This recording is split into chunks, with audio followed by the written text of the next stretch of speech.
Hey everybody, welcome to Campus Comics Cast, coming to you from Carbondale, Illinois, with special guests from the Campus Comics crew. And now, here's your host, the man with the previews in hand, Mike No.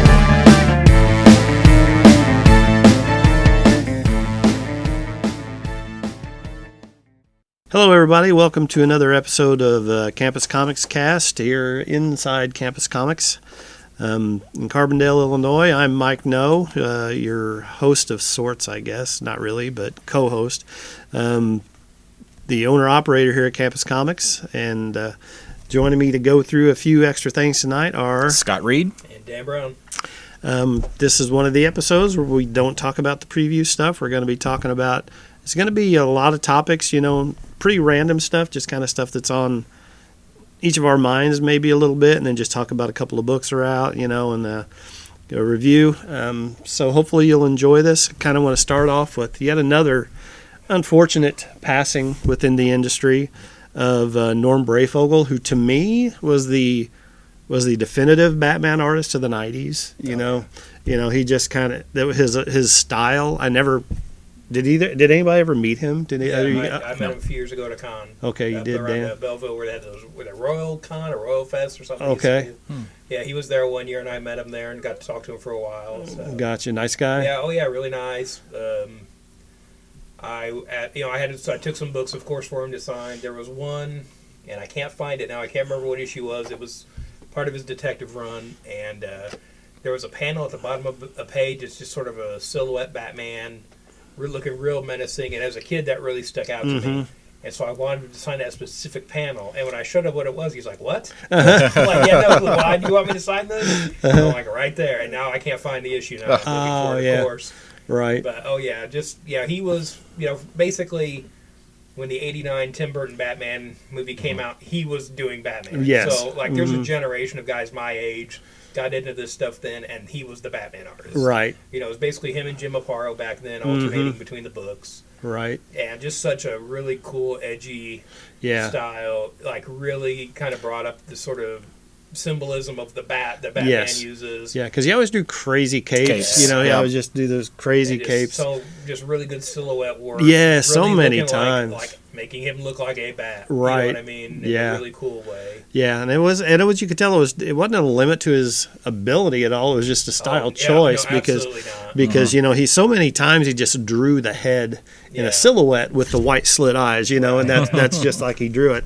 But I just remember one specific panel it's kind of a lower angle up of Batman and Robin on a rooftop, kind of sideways like that. Just a gorgeous, gorgeous drawing.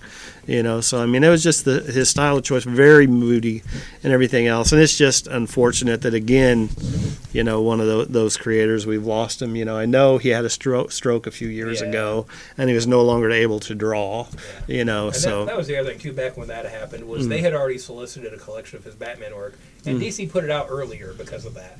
He would be getting royalties from that and stuff, and so it's like that's something good they did to kind of help him out some. And there's another volume of it coming out now too, pretty soon. Right. So again, if you're not familiar with his work, it's definitely worth picking. It's really good. Didn't he create Anarchy? Was that him? Yeah. Him and Alan Grant created a lot of characters. A lot of the sort of more modern Rogues Gallery. Scarface and Ventriloquist are them. Right. Ratcatcher's in there. Huh.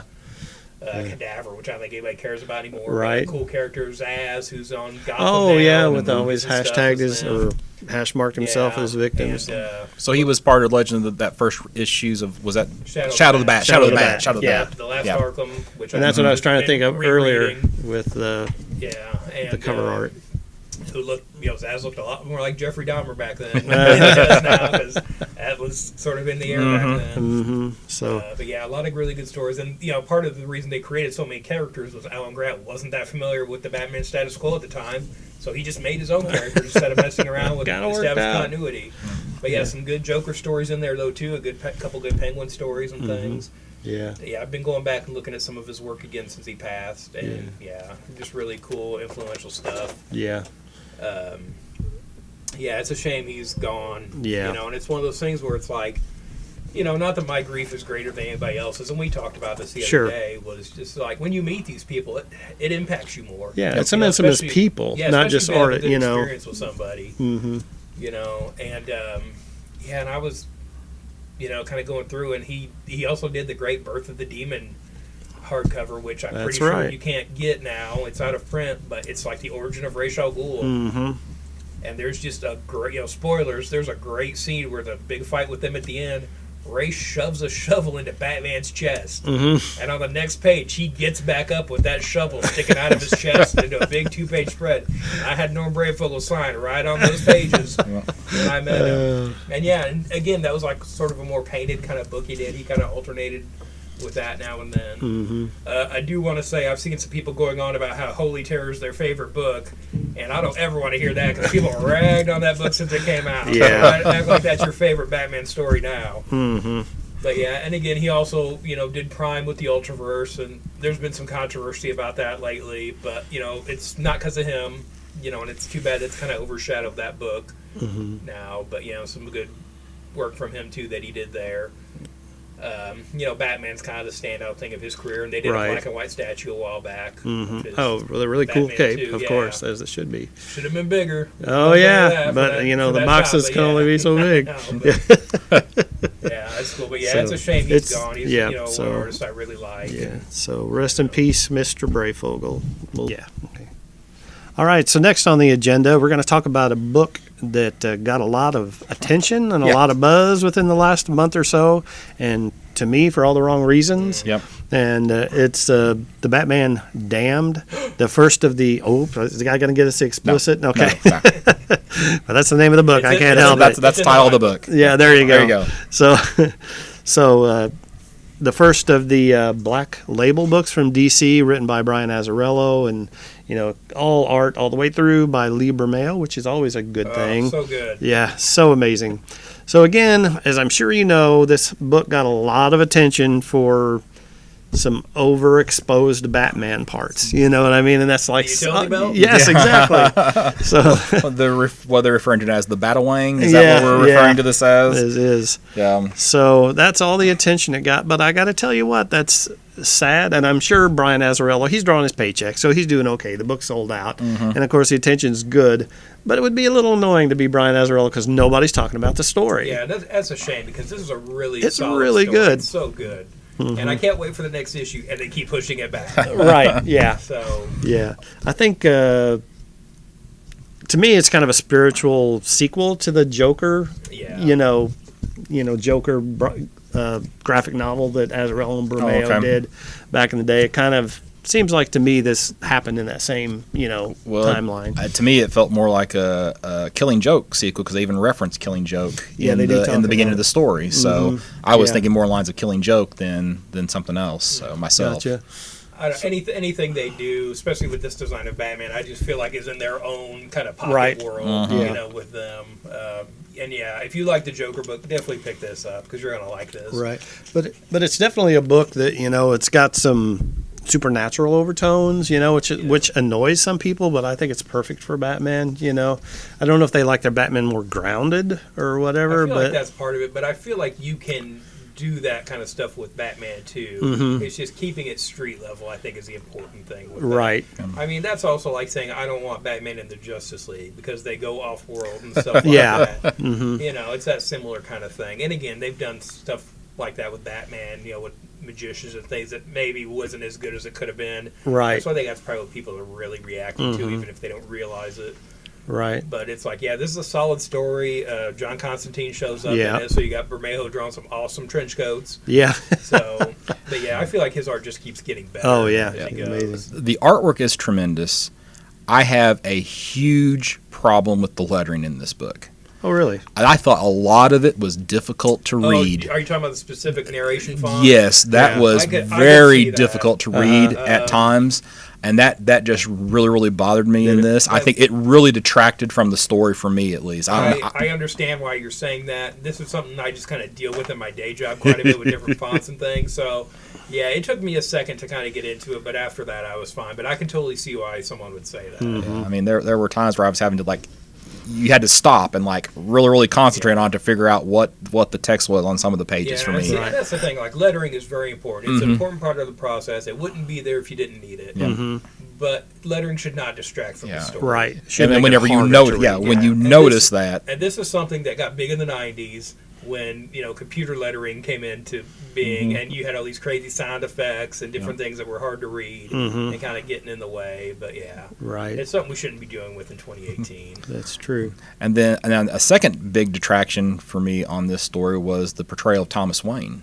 And did that bother you? Yeah, I just didn't think that was true to the character. I wasn't crazy about really? that either. They did a similar thing in the Telltale game. I wasn't a fan of either. Yeah, gotcha. Okay. So. But I guess this is not, I guess it's not considered part of the official Batman continuity, so it's not canon. Regular. But it's kind of freedom to tell their own stories, and that didn't really bother me because I guess it's at least exploring a little bit more about the man Thomas Wayne. It seems like 95% of his comic book appearances are just replays of him getting killed. Yeah. So it's just like to see him do something different, maybe not be. And again, I understand your objection to it, but to portray him as not necessarily the ideal father, or the faithful husband, or it's. And again, who knows? There might be more to that story. Because something's definitely going on. Right. Because the upshot of this book basically is, they find the Joker's dead, and basically it comes down to Batman's the prime suspect. Right. He can't prove he's lost memory, the time and everything. So Constantine serves as the narrator to the story, and then whenever he's calling Alfred for help, he gets Constantine instead. So you got John Constantine, you got Deadman, you got super. I'm assuming this is the Spectre here. Is that who we're supposed to take the homeless man as? That's kind of what I took. That he's chasing, and then you kind of see him go into the tunnel. Misty face. Okay, and I thought that was weird that Batman stops pursuing him at that point, which I thought was really bizarre. It's just like then it just cuts away, It's it was just weird from a storytelling perspective that that didn't even occur to me.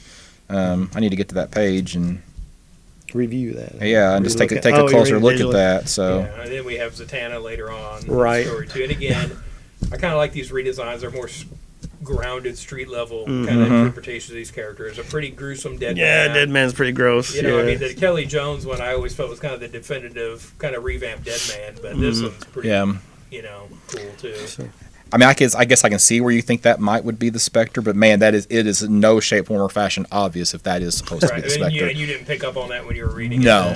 To me, it was just like he hit a tunnel and he gives up. That's how I took it. Yeah. It's like I can kind of see a face in the middle. Yeah, and you can see it. And I can see how someone would miss that though too. Yeah, for sure. I mean, I remember seeing the face, but then it was like next thing you know, he's back at the Batcave. Right. It's just like. Was that the entrance to the Batcave? That wasn't the entrance to the Batcave. I don't know. Of course, that also is the page before the infamous image, which because of the value of that book has gone up, I decided not to crack open my copy and actually just went and got it digital so I could flip through this.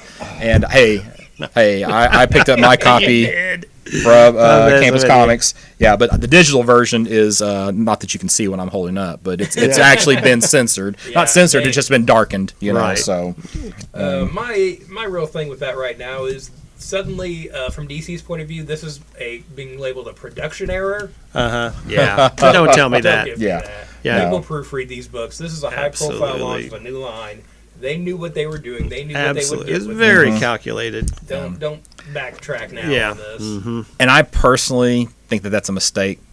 Even if it was a conscious decision to do that with these characters, that is not something you're going to do with Superman, Batman, or heaven forbid this had been Wonder Woman, right? That this had happened with. That's just not how you treat your main characters. I was talking to somebody at Saluki Comic Con about this, and I was saying, you know what? That's what the internet's for. That's not what you shouldn't do that to your high profile characters. I mean, imagine if Marvel did that to Captain America or Iron Man or They did it with Spider-Man. Yeah, they did it with Spider-Man and Rain. Back in the day. Okay. Yeah. Well, of course, he was a decrepit old man at that point. So, So anyway, I just don't think you should do that with your bread and butter characters. And I mean, they got the publicity on. They had the late night shows joking about it and stuff like that. So, you can't tell me this wasn't calculated. Oh, absolutely. So, but again, a good first issue to a good story. Good. So, I liked it. I'm ready for the next one. Yeah. I'll probably read the next one, but I'm not. You're not sold. I'm not sold on it. Yeah, I just there's just too much distraction for me, and gotcha. I feel like too the other part of that is that we haven't mentioned is the format's bigger. Right. Yeah. Typical book. And historically, those are hard sells Mm-hmm. because people are hesitant to buy them. Where am I going to keep it? Yep. I don't got bags of boards for this. I don't have a box for this. Mm-hmm. So how's it fit into your Yeah. collection? Yeah, because essentially it's magazine sized. Yeah. Is what it comes down to. A little larger. I feel like but, the controversy overrode that hesitation, and Yeah. people picked it up regardless. Yep. Okay, so they pushed the whole Black Label as things that have not been done in comics before, right? Right. But there's nothing I saw innovative here. I mean, do you really find any of this innovative? My beef with that is when Scott Snyder was first hinting at this Mm-hmm. line, it was like some revolutionary thing, like format wise. Yeah. And I'm like, What are they going to be round? They're never going to pan out with No. that. Uh-huh. Creators, I understand being excited about a new project you're working on and being part of this high profile line. Mm-hmm. But don't sell me the moon with this stuff. 'Cause Right. They're not, They're comic they books. make a certain product. They know what sells. They know what they're doing.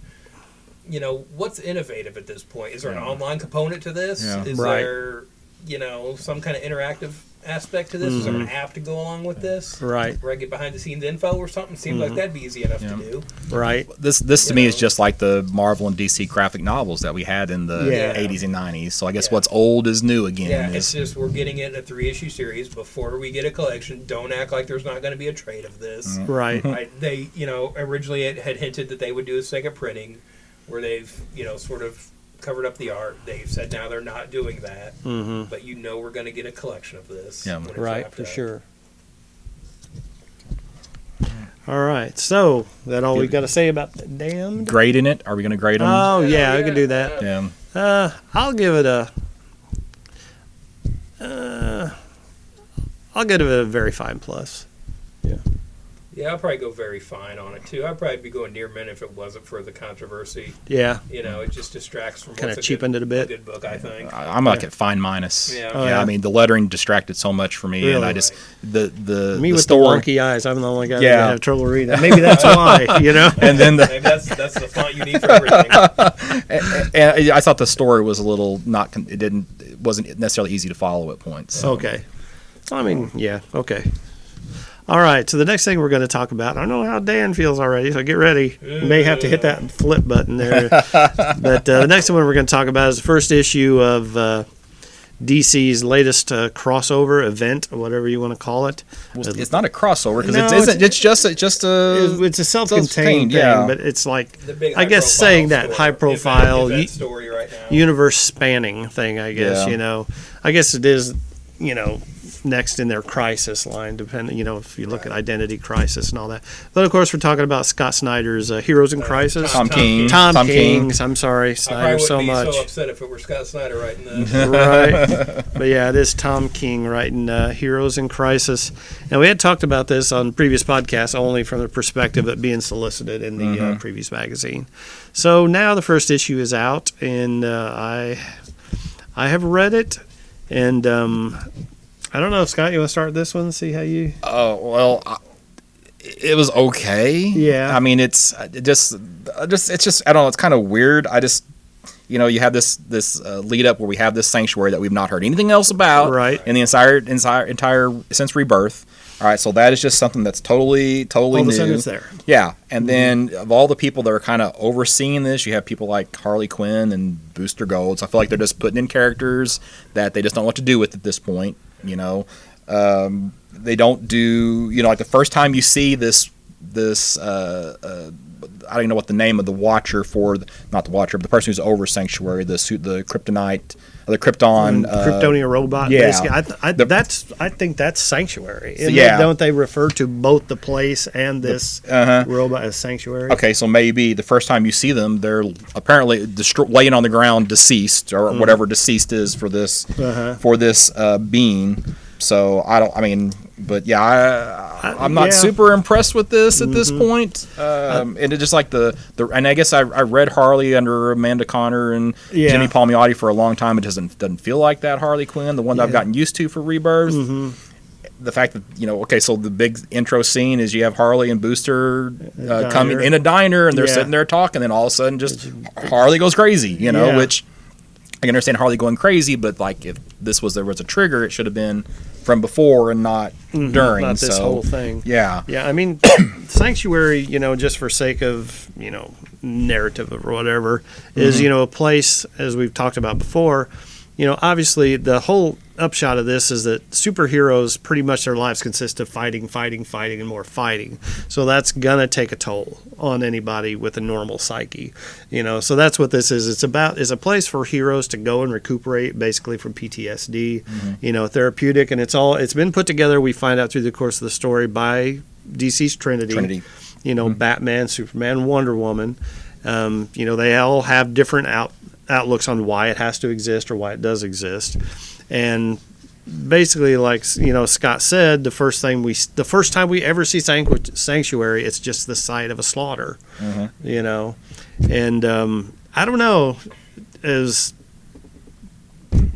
I will be the first to admit that the only Harley Quinn I have read is the Paul Dini stuff, like Mad Love, things like that. So I was really, and Booster Gold's another not character I'm super familiar with. So I'm kind of thrown in with these characters that I don't know that much about, and everything. I don't know. I was just kind of confused, as I got into it, as maybe we should be, and we'll, explore it and find out more as we go along.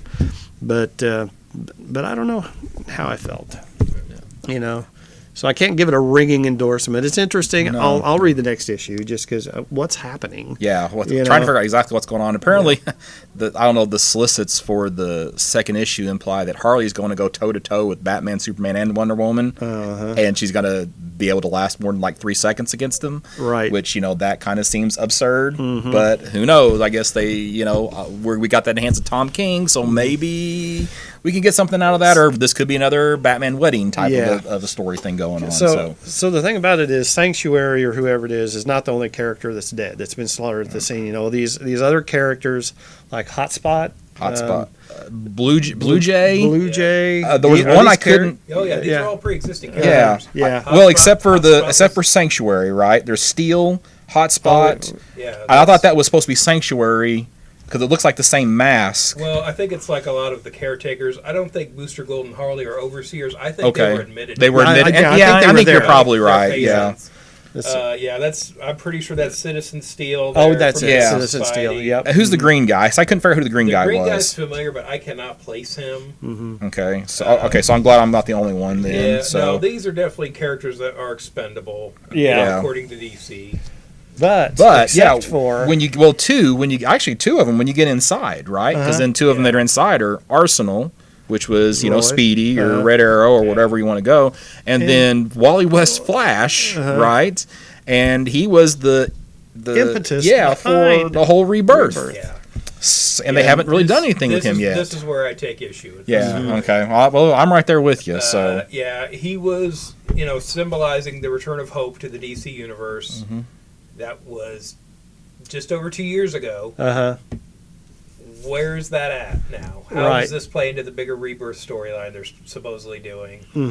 The real kick of this is they just finished up the Flash War story in Flash, and they said to continue Wally's story, check out Heroes in Crisis #1. Yeah. If that's not a below the belt punch, I don't know what is. Yeah. Wally West is my Flash growing up. That's Team Wally. I was really excited when they brought him back. I don't know what you get from this. It feels like they don't know what to do with the character. I feel like that's why they altered him to begin with the New 52. It's just there are these characters since Dan DiDio's been in charge. We have the legacy characters that were so important for so long, and even according to Mark Waid, Wally is the sidekick who made good. He's the only sidekick who fulfilled the promise of what a sidekick is supposed to do, and that's continue the fight after the hero's gone. He's the only one who did that. And now this important character in DC's history is just getting the short end of the stick. And just to be killed off page like this is ridiculous. Yeah. It's very disrespectful to the legacy of that character. And the real pain is it's probably not permanent. No, Eventually they'll bring back Wally West, even if it's not in this story or something. So it's like, what do you gain from this? Other than just shuffling him aside because you don't know what to do with him right now. They're bringing back Donna Troy. How's she not a part of this with them? Right. Him and Roy. Mm-hmm. You know, it's ridiculous, and this really rubs me the wrong way. Mm-hmm. And again, it's a funny book. I get it. Yeah, yeah. All, it's a business. But do you think there's anything? Do you think there's any Manhattan workings going on? Maybe where you know what I mean? This is present day. I don't think so. That's true. Yeah, that's Doomsday true. Clock is in the near future or whatever. That's right. What was it? Good Next point. year we kind of figured out. Yeah. A few episodes ago on the podcast. Uh-huh.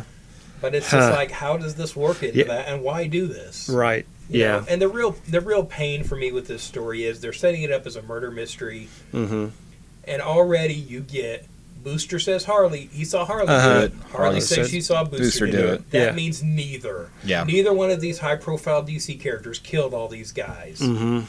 Someone's messing with their minds. Right. And guess what? Sanctuary workers wear a mask that looks like the Psycho Pirate. Mm-hmm. Tom King already used him in his Batman run. Don't act like we're not getting a rebooted Psycho Pirate out of this. It's such a bait and switch that DC does anymore. With their mystery stories. Mm-hmm. Going back to Armageddon 2001, I think, where it was supposed to be Captain Atom, and it leaked out, so they changed it last minute. They did it with Batgirl. It was supposed to be Huntress, and it leaked out, so it was Renee Montoya during No Man's Land. Mm-hmm. DC has a history of doing this, and this is just another example of that. Mm-hmm. You can't tell me that at the end of this story, Booster Gold killed all these guys. Right. They're never going to do that. Or Harley killed all of them. That's And she's a villain, and they still won't do that with a character that's that popular. Right. And so it's just like, okay, and I feel like, it's got the PTSD story. That's important. I get that. Mm-hmm. I feel like that's just overshadowed here. But you kill off all the people who are suffering from it, and so you don't get to tell their story about it. Right. One thing I just want to point this out because the first time I read the book I didn't notice it. I read both these issues that we reviewed tonight twice, and like on the first scene where you see those crows, I didn't realize the first time I went through that they were actually munching on Blue Jay. I don't know if you actually see his mask in there because he shrinks. Yeah, so I didn't realize that they had been eating him. So it's like a little graphic there on that scene once you realize what's actually happening there. And then of course on the next page they show you the mask so you know that it's actually him. But I was a little disappointed in it as well. So maybe it's all gonna be just a murder mystery party. Maybe that's all what it was. That's it. Yeah, there you go, like a murder mystery theater dinner party. Yeah, there you go. Oh gosh. Everybody will stand up at the end, and but I think we're all. I don't know. I hope maybe we get a cool Booster Gold book spinning out of this at the end. Yeah. Yeah, this just takes Tom King down another notch for me after the Batman wedding fiasco. Yeah. Mm-hmm. And another thing too, this is minor, but whenever the big three are standing in that room and Batman doesn't know what a puddler is. And Wonder Woman has to explain that. I feel like that's to give Wonder Woman something to do. Yeah, but I just felt like that was just not in character again. It's just all There's these little nothing things. Bruce doesn't know. There's just all those little things that just seem out of character for some of the characters Don't that tell me Batman we have. doesn't have Google. If he didn't know, he's not asking. He's not asking. He'll find out. Hey Alfred, look this up for me. Yeah. Having said that, though, I really like Clayman's art in the. Yeah, it looks really good. It looks really good. I hope he does some more better books for DC.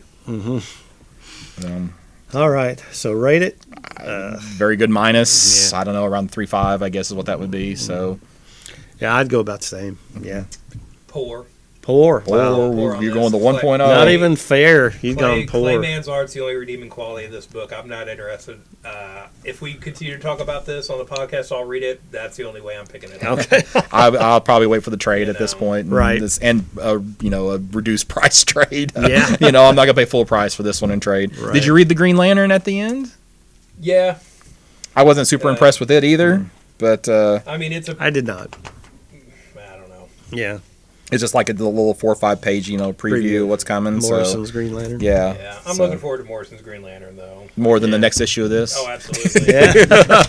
Sounds like there's not much you're not looking forward to in this. I already saw something. I can't think of what it was now, of course, but I already saw something in the solicits that sounded really interesting. Some new concept he was going to do with Green Lantern. Of course, I can't remember what it is now. Right. So, okay, moving on. I think this next one is just for me and my perspective on a little topic. So, just as a retailer, initially whenever they announced that DC was going to have some Walmart exclusive comics, I was okay with it, because initially they were going to, they were saying mostly it's going to be reprints in the 100-page, giant size format. And then we found out we were going to get the Tom King Superman story and the Bendis Batman story in there. 12 pages in each issue, something like that. And that was going to be just exclusive to Walmart. It's like, oh, okay, that stinks a little. But and they said they would collect it and trade, make that available to retailers. But now, it's just like okay, maybe somebody will get in there. Kid will something pick this up. I want more of this stuff where I can find the local retailer. And I'm sure most people know that since the 90s, basically comic books are specialty market for specialty stores such as Campus Comics, and it's not really available in mass market, specifically like Walmart's and things like that, especially for first run stuff. Yeah. So, but now they've announced that there's going to be the Swamp Thing story that's going to be exclusive to the Walmart books, and then they expanded on that a little bit. Now Target's going to have exclusive comic books and a toy line that's exclusive to Amazon. So I don't know. I'm trying not to take this personal, and maybe it will lead to an expanded customer base, to come in. But we've, and I've only owned the store for 2.5 years. You know what I mean? It's just like, but these guys that have hung in there, Campus Comics has existed for 35 years, but I've been involved since 2000, but only as the owner for 2.5. And it's just like, I don't know. It just feels just as like another, I don't know, just starting to feel like you're getting poked in the eye a little bit. They're not really like selling you out, throwing you under the bus, but they're just kind of starting to poke you in the eye a little bit, and just kind of stick it in your face a little bit more. And it's just like you just wonder, is this going to keep going and eventually go back to mass market comics? You know what I mean? Right. But hopefully there will always be a market, and a place within the industry for specialty shops that are more collector oriented, and we keep our books in better shape than the books that are going to be on the racks at a Walmart or whatever. Yeah, regardless of how this shakes out, Walmart's never going to replace the comic shop experience. Right. Yes. The dedicated, collector oriented experience that you get at a store like this. Mm-hmm.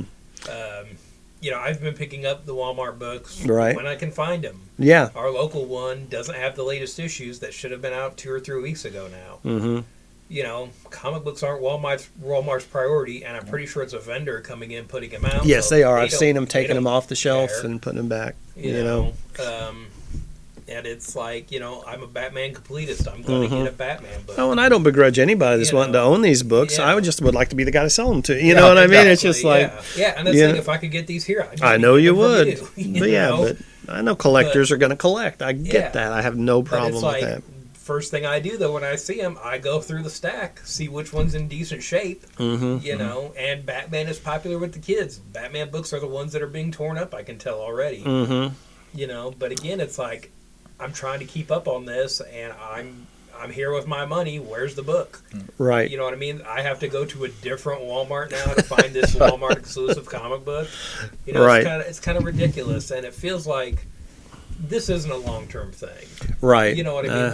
Walmart won't always have comic books. We will. You know what I mean? So yeah, I just wonder about the sustainability of it. You know what I mean? And this can't be a high dollar thing for them. I mean, I don't think it's a lot of. And Walmart dictates prices. Absolutely. There's the reason these books are $5, and DC's filling them with reprint. Oh yeah, but then and it just is aggravating.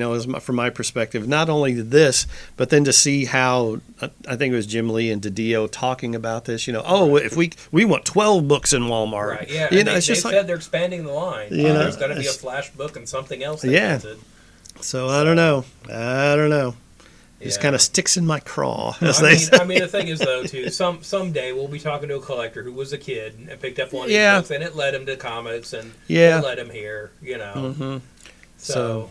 But just one isn't enough. Yeah, right. Yeah, exactly. And in the short term, it's hard to keep your eye on that when they are competing. You know what I mean? Because the other thing is too, I keep hearing more and more guys coming in. Like Ollie's. I don't know what Ollie's exactly is. It apparently is a chain of stores, but people are saying that they're going in and finding all the graphic novels at Ollie's for like $5-6, you know what I mean? And their first print, or not like first run stuff, it's good stuff. And then you find an article about where DC apparently sidestepped, Diamond, and sold truckloads of these graphic novels directly to this chain, who is basically out there then liquidating them. These are the same books that I try to sell them. You know what I mean? Yeah. So it's just like more and more, it just kind of feels like they're just like neglect. You know what I mean? For the guys that have kind of towed the line for 30 years. Yeah, well, they're going after the short-term dollar and not really thinking about the long term. Yeah. Right. So Yeah. they're going to distance the people who are ultimately they're money makers from the book publishing. And then if they don't want to have to live with just Walmart, because then they're having their terms they are not in dictated. control anymore. Exactly. And So then all of a that's a sudden big you got mistake. 90s Marvel again, who's struggling to DC keep won't be ahead. publishing 52 books if they can No. only No. go through Walmart. Yeah, no, Right. Yeah, for sure. So anyway, that's my rant. So I'll be quiet now.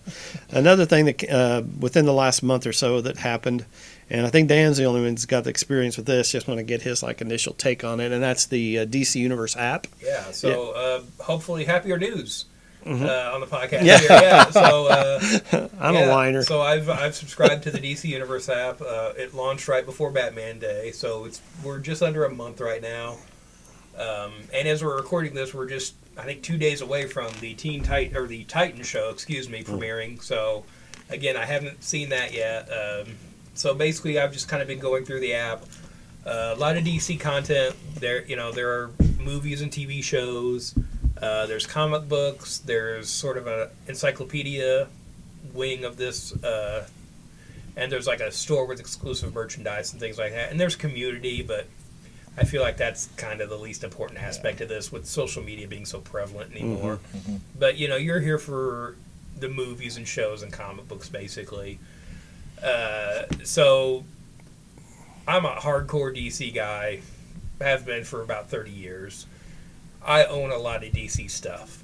I own a lot of the stuff that's on this app already. I have DVDs, Blu-rays of it, and stuff like that. But so that was kind of my hesitation originally when they were promoting this app. They're showing all this stuff. It's like, I own all this stuff. They're showing comic books. I have those original comic books. So, but once it launched and once I got into it, I had to dig a little deeper than I think the casual fan would need to. But there is some stuff I haven't seen on here. I kind of went through the movies and shows and figured out there's only X amount of this stuff I haven't seen. I can go through this and watch all this, and at some point I will be caught up on this app, which I will never do with Netflix or Hulu or something like that. So, but again, it's a more immersive DC experience. What's it cost a month? What? I pre-ordered, and so I get the annual and then 3 free months. Okay. So, but the annual subscription typically is $75. I want to say the monthly is $7.99. Okay. So it's sort of like, I think that's comparable to it was the cheapest Netflix plan. Yeah. And again, not the amount of content that's on Netflix either. That's the other part of that. So it is limited. So I can see how that people may not think it's worth it because of that. I'm hardcore DC, and people ask, are you a Marvel or DC guy? I'm DC, so I'm going to get this. When they announced this, I knew I would be getting this. So far, though, I'm pretty happy with it. I, don't regret, getting the annual subscription. They've already added some stuff. They've already taken some stuff off because they had the 90s Batman movies on there for Batman Day, and they were only up for a couple weeks, and they've already taken those off. So I hope they keep up with letting you know when stuff's about to be taken off. So it is, where they sort of cycle it out like Netflix. But they have, a lot of the DC straight-to-DVD cartoons they've done. A lot of those are on there. The Death of Superman that just came out not too long ago is already on there. I hadn't even seen that yet, so I was able to watch that. They have, what they're saying is a selection of comic books of like 2,500 books. I'm going by their number because I'm not sitting there and counting them all. But again, I own more than 2,500 comic books, by DC. So I'm not really here for that aspect of it. And again, I had to dig a little bit to find something I wanted to read. If I don't have a DC comic at this point, I'm probably not interested in it. But that's me. Right. But I dug around a little bit. I did find a couple of things, and that's kind of the other thing too. The comic reader's a little wonky. And that's the part of this app that should be bulletproof at this point, I would think. Comixology's been around for how long? For a long time. DC has their own kind of corner of that, the DC Entertainment. There's others. I feel like this shouldn't be an issue. It takes a little bit for me to get the full screen option up to come up on screen. So I'm reading these on a computer. I'm not reading these on a phone or a tablet or anything. So I want full screen. And then I've had this happen a few times already where I'll get about, say, 3/4 of the way through a book, and it'll skip a page and I get a blank screen for a minute, and I have to backtrack. And it's happened several times now. So that's a little iffy. And the other kind of pain as far as the comics go on this is they've announced this, but it hasn't launched yet on the app. But they said in October they will have the full catalog available for purchase. So they're going to be hitting you up with microtransactions on this app to buy books that they're not just putting as part of the program. I still don't really know why DC doesn't have a program comparable to Marvel Unlimited if they want to go digital. Right. I don't know. Digital sales aren't released. We don't know how DC does on this. You assume it has to be profitable for them if they haven't done that at this point. The other thing is the only original content that's really been put on there yet is their DC Daily Show, which is kind of taking the place of their DC All Access YouTube show. And that's actually a lot better than I thought it would be. Because, of course, there's news. They're talking about the new DC books coming out, new TV shows, products and stuff. But then there's sort of a roundtable panel discussion at the end. And so it's the start of the app. They're going through the TV shows and movies that are on the app that, they're encouraging you to watch, of course, because it's their new app. They've put a lot of money into this. But then they get to the 80s Superboy show. This was in syndication, and I didn't really have a channel that aired this where I lived back then. I had seen a couple episodes in passing, but it's not a great show, you guys. And when the panel came up to talk about Superboy, I'm like, okay, let's hear this. Let's hear him lay it on thick for Superboy. There was a disclaimer before that section of the episode, and they were like, yeah, we've come a long way since the show. And I have to give them credit for that, because I thought for sure they were just gonna really go on about how great this show was, and they don't. And it says, this is the, opinions of the panel, basically, and not necessarily those of DC Entertainment. So I have to give them credit for allowing, their, cast to do that on there, because I did not see that coming. It's rare you get that from a big media company anymore, right. Just in general. Actual honesty. Yeah. So, and again, and they weren't, crapping on it too much, but you got what their opinion of it was. Right. And, it's sort of just a fun, goofy watch anymore, really. Like, I can only watch it if I'm live tweeting along with it, making fun of it. But, the Titan show is about to start up, and they've announced they're not dropping them all at once like Netflix. They're going to do an episode a week. But with all the new shows they have coming up, that will be new content for at least a year. Right. And they've already, I think at New York Comic Con, they released sort of the release schedule for these other shows. And so I think it goes up through about the end of next year already, because they've announced a second season of the Titan show already. And there's the Doom Patrol, Swamp Thing, Stargirl show coming, the Harley Quinn cartoon, and they got, Young Justice. What is there? Kate I can't say her name. She's from Big Bang. Big Bang Theory, yeah. Oh, yeah. Gotcha. So she's also the Priceline girl. Yes. Okay. Kaylee Cuoco. Yeah. So it's a good experience right now. If you're a more casual DC fan, this may not be for you. It's kind of hard for me to gauge that, just because of the amount of content. I'm pretty biased about this stuff. So, but I'm fine with it right now. I want to see, what they do with this Titan show, see what the kind of production quality is of their original content that they're going to be producing. The cast for Doom Patrol sounds really good so far. They just keep announcing people for that. We've got Brendan Fraser. They announced that Matt Bomer guy who they've been trying to get in a superhero thing for years. He was up for Superman, I think, back with Superman Returns. Right. So he's going to be Negative Man. So how much are we even going to see of him? Right, yeah. But yeah, and then Timothy Dalton on there too and stuff. So yeah, they've got they're putting the money behind some of these shows, it looks like. So, but overall, I think it's a good experience. I'd probably give it a find right now, just because of the amount of content. Right. Feel different. And there's obviously more stuff coming. Like, there's some things that are conspicuous by their absence here. Where's the Swamp Thing show? Is Hulu streaming the Swamp Thing show? Right. Come on, there's no way that's tied up. they are producing a new Swamp Thing show. So you have to assume that around the time that rolls out, they'll put up the old show and things like that. They put up the 80s Supergirl movie the other day. I don't know how many people were clamoring for that, but it's there if you want to see it. So I would expect as this goes on to be more comprehensive. The big thing that's lacking, of course, is the CW superhero shows because of their arrangement they already have with Netflix. I don't know how long that goes on for, but they won't be on here while that's happening. The other thing, too, is it's only in the U.S. right now. I know international fans are kind of upset. That's what VPNs are for. Yeah. So, but they said, too, the Titan show will be released on Netflix overseas. So if you have a Netflix account, you'll be able to watch it like that. But yeah, I think it's good. There's, the free trial they do like everything else. So maybe check that out if you're interested and kind of test the waters on it. But I think, it's something I'm going to keep around for a while. Okay. Especially because I already bought it for 15 months. Yeah. Not just going to stop watching. Yeah, exactly. So. All right. Well, we're going to wrap this episode up with a review and just a little more of a discussion. And again, I don't think Dan's up to speed on this, but I did get through the final episodes of Iron Fist Season 2. So, I know Scott's got some notes here and everything else. And initial just thoughts there? It's pretty bad when mediocre is an improvement. Right. It's still a mediocre show, but that still is an improvement. It did, however, at the end, leave me hopeful for a third season. So I have a little bit of hope if they do, and I assume that they're going to continue the character. Right. So I'd have a little bit of hope moving forward, but I still wish they'd recast. Oh, absolutely. Yeah. I was going to say, it's like, for like most people, the first season didn't really do a whole lot for me. Right.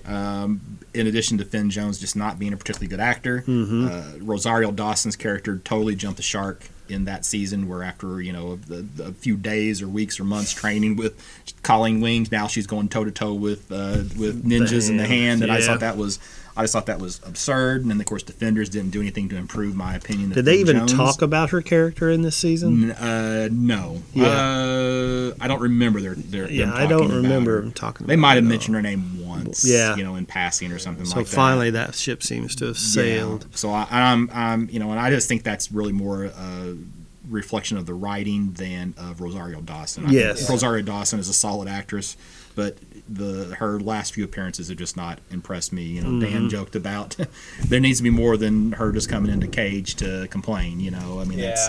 And again on there, it felt like we can't afford to pay Rosario Dawson for an entire season, so we got to write her out of here. Right.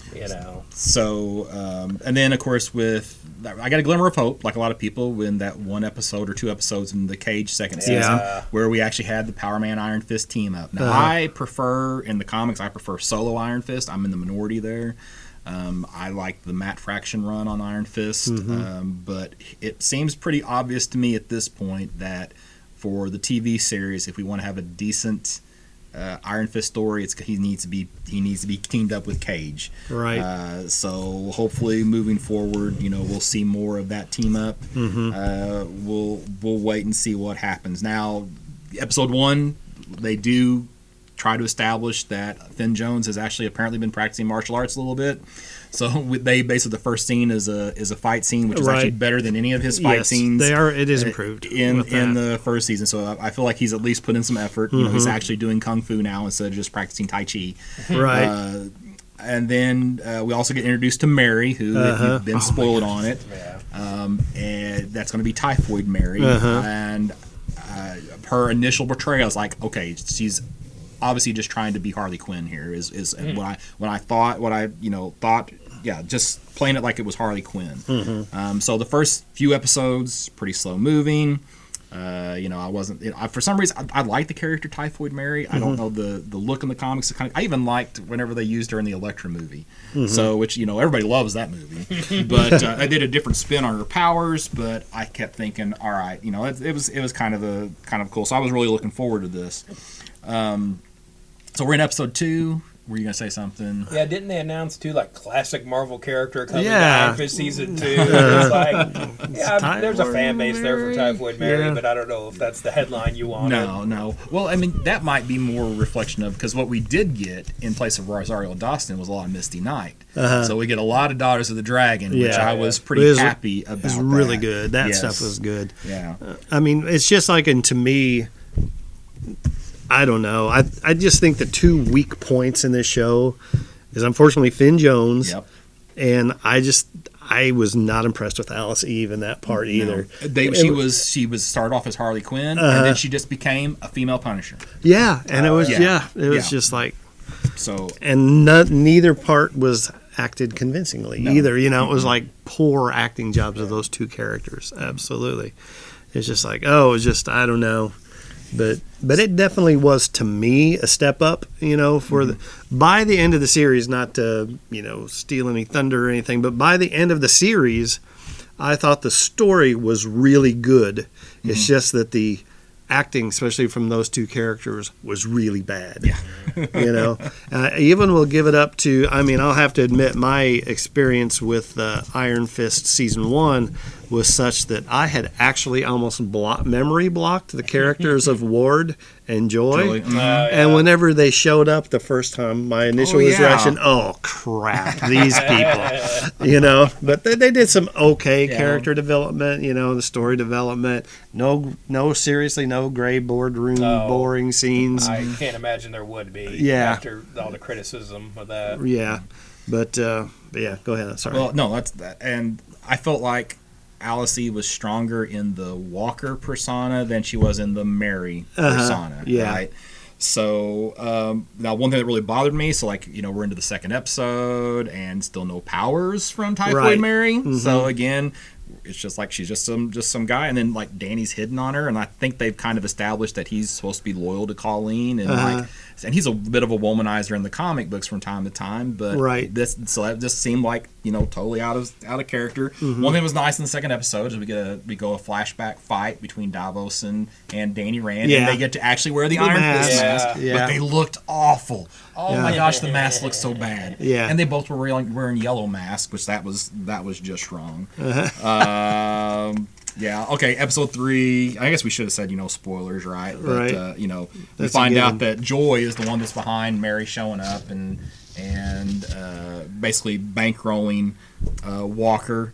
Danny gets back. He puts a mask on again, but this time, even though they've established he's got the regular yellow mask, he wears a mask that covers the bottom of his face instead of the top of his head. It's like, why not use the mask? I know, and it's not like when they walk into that meeting, it's not like they don't know who he is. It was you know, so it's dumb. just so stupid. It's just like, is this just a way to show that this isn't really Finn Jones doing these fight choreography? You know? Yeah, and just for context for listeners and everybody, this is how far I got into the show. I've watched the first 3 episodes, and that's it.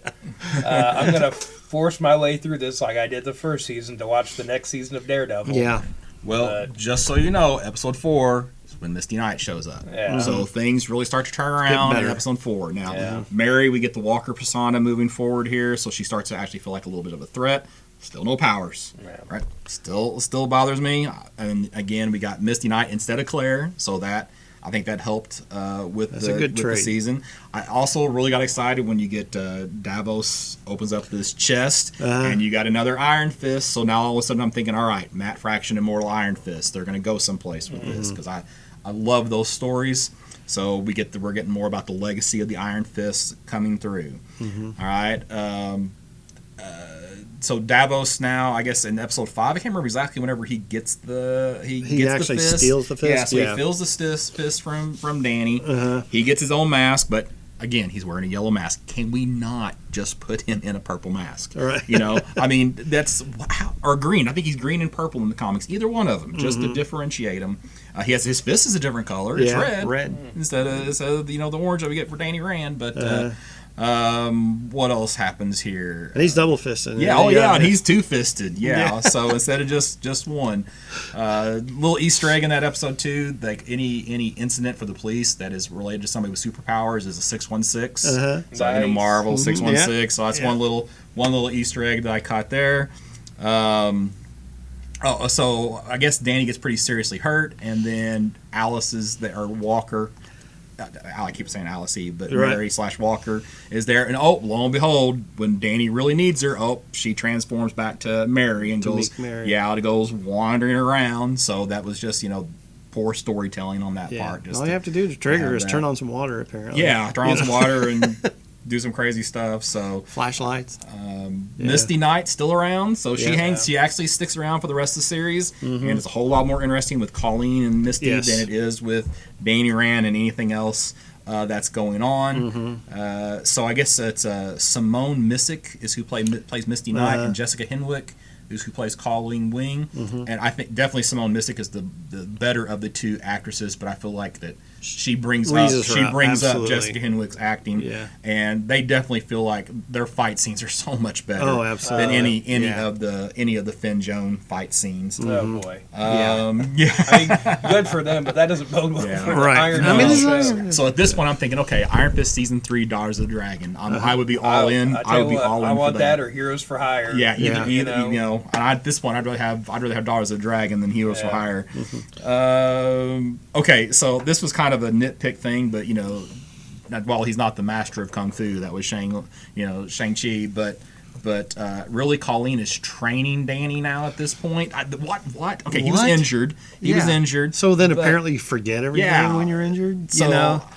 it was just crazy, and he's a superhero. She's not a superhero, so I don't know. That was just kind of a little out of character moment there. And again, that's just writing that goes on for like a couple episodes. Yeah. where she's training him. And physically he's there. Yeah. Oh yeah. But anyway, yeah. So I would have been all the time that we get.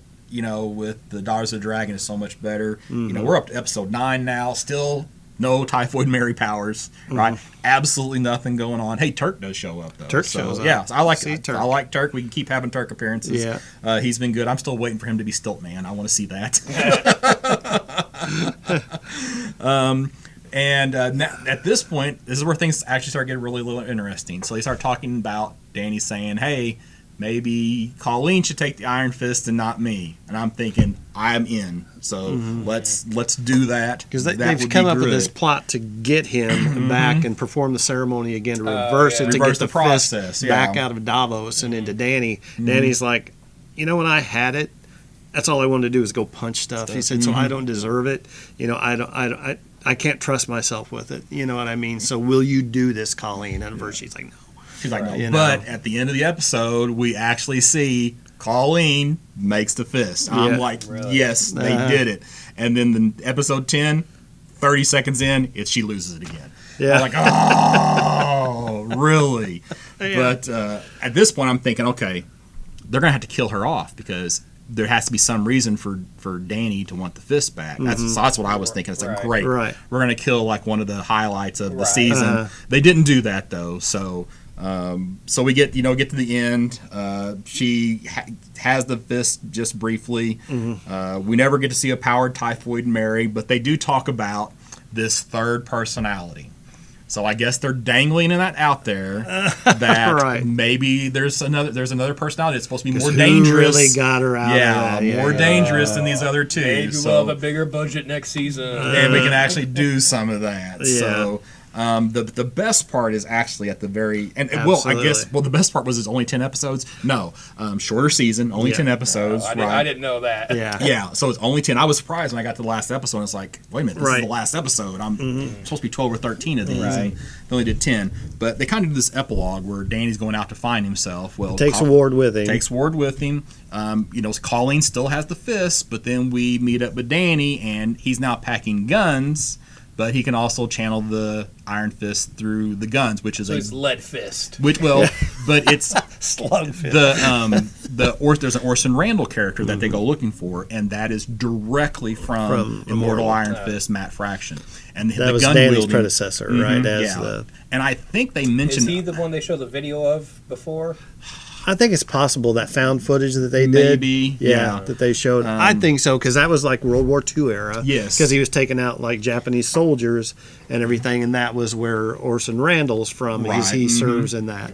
as Iron Fist during that. And there was another name that they dropped, and I can't remember it now. But when I heard that name the first time, I thought that's also from the Matt Fraction Iron Fist storyline. And then they talk about Colleen Wing has an ancestor who was a pirate, and well, there's a pirate Iron Fist, and so that almost maybe potentially explains how she was able to take the Iron Fist, because she may have had an ancestor that was part of that legacy as well. So that gives me a lot of hope. The problem is, I don't think your regular viewer is going to get the Matt Fraction stuff. Yeah, and I don't really want to see Finn Jones shooting guns. I want to see a real martial artist doing real martial art moves.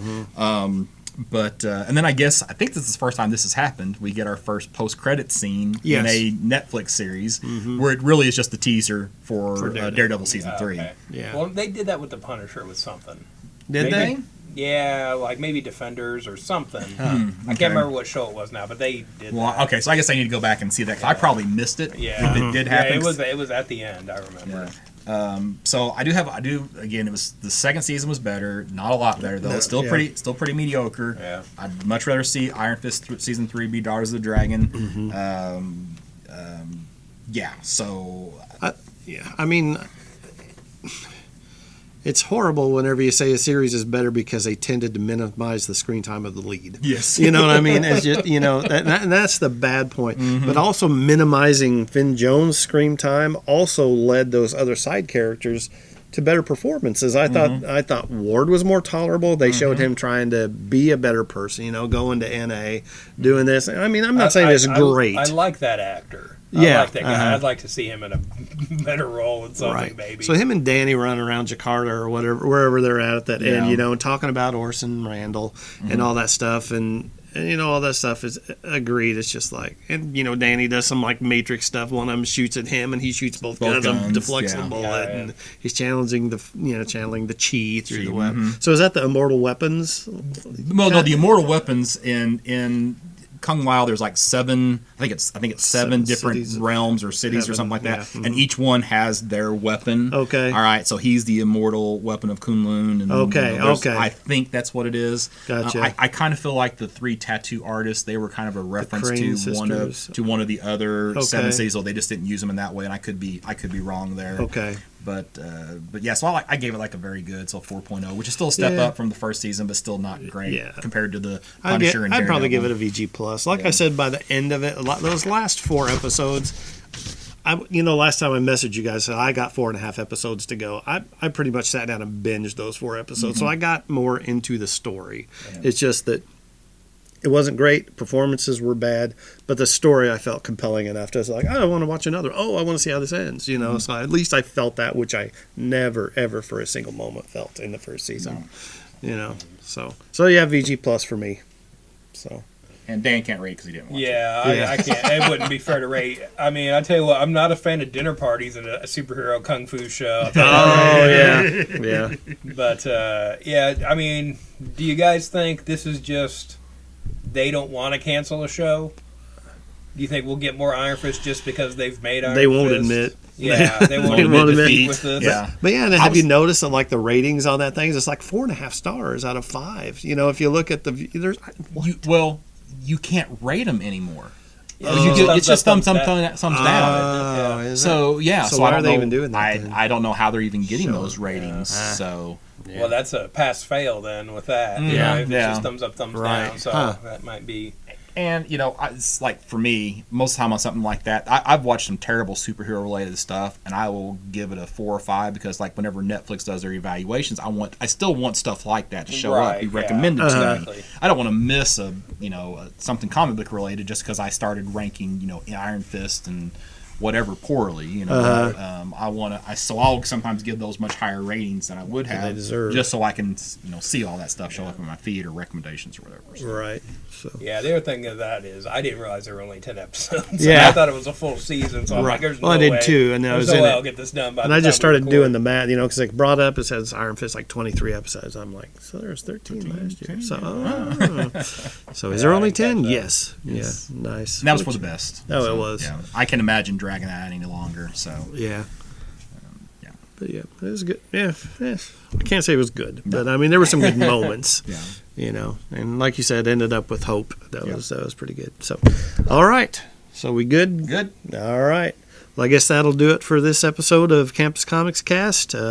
Again, you know, if you have an opinion about the stuff that we've talked about tonight, we would be glad to discuss it with you. Come in here. Dan's here Saturdays, and we'll be flying solo this coming Saturday. I don't know if this episode will be up by then. No, Probably it not. won't. But we're both here most Saturdays, and always, you know, that's one of the great parts about a local comic shop that you will never get at a Walmart is like those discussions of, you know, of what's going on in the world of geek Insert culture, I guess. Comic book guy voice there. Yeah. Right. So, all right. So I guess that'll do it. So that'll be it from Campus Comics Cast. I'm Mike No. If you want to, you know, here we are at 816 East of Main Street in Carbondale, Illinois. Give us a call, 618-457-6011. Check us out on Facebook. You can message me there.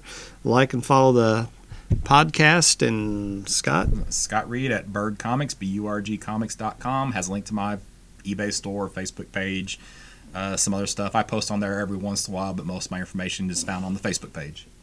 And Dan Brown, you can find me online at Detective651 on Twitter, DeviantArt, and WordPress. I'm kind of wrapping up Inktober on my Twitter, so doing a drawing every day on there, and finishing up the 31 Halloween comics for October on my WordPress blog. So check that out. And if you don't have enough things tweeted to you enough, then be sure you follow Dan because he likes to tweet and retweet. That's right. All right. Well, I guess that'll do it. Thanks for checking us out, and we'll talk to you soon.